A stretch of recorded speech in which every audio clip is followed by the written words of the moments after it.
pas de deux is a step of two. It's two people dancing together. The classic structure of a pas de deux, you'll typically have the adagio, the main pas de deux, which happens before the two solos. The beginning of Act 2 is opened by the prince and the sugar plum among the flowers. In their kingdom of sweets. In their kingdom. You have no background story between us two. So we have to really use that beautiful music as a driving force for kind of the tender aspects of the pas de deux, the building moments, because there are a lot of moments where the music becomes so grand.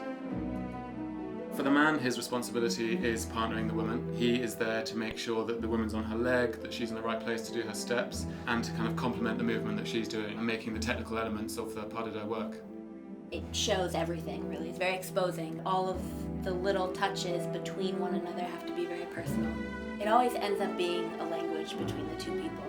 And it's not just about, oh, did the big lift work, or oh, did that turn work? It's actually about a lot of the movements in between that you really have to pay attention to. We have a period of time before our performance where we work very intensely with our coaches, fine-tuning all of the little movements that we do. Every year we're going in closer on those fine details of the pas de deux and the technicalities of it, and really, really bettering ourselves both, as individuals and as a couple. Our job is to go out there and make it look easy, but I guess where that's really happened is our hard work in the studio beforehand.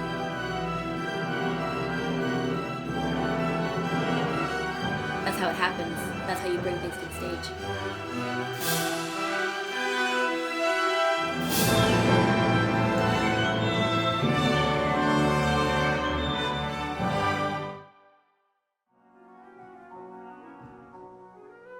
Then the woman leaves the stage, and typically the man goes first. So the man will finish the pas de deux, stay on stage, go straight into his solo.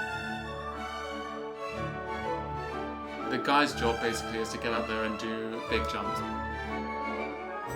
In the Nutcracker, for example, we have quite a short solo, but we're jumping from start to finish. You've got to go up there and be in the most elegant, princely, majestic figure on the stage. We've got a short amount of time to kind of win the audience over, I guess, as a dancer, not just a partner.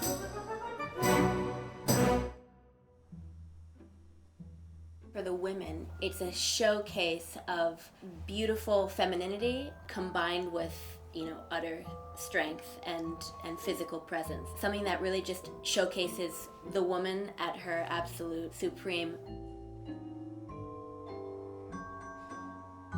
A prime example I would say is the Nutcracker.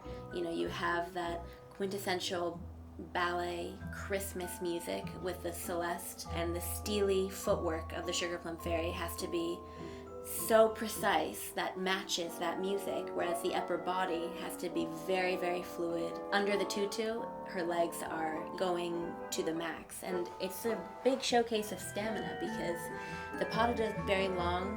Our rest time, the woman's rest time, is very short between the pas de deux and our solo. We have to stay up and light and, the Sugar Plum Fairy.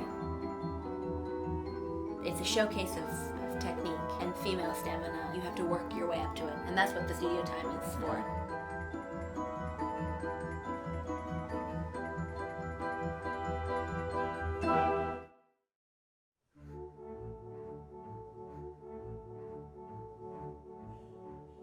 The coda is traditionally like the showing off moment, basically, so it's your time to go out there and just do your bit. You've done the hard work, you just want to perform and you want to do your best. Like the ending fireworks, in a way. It's the final push.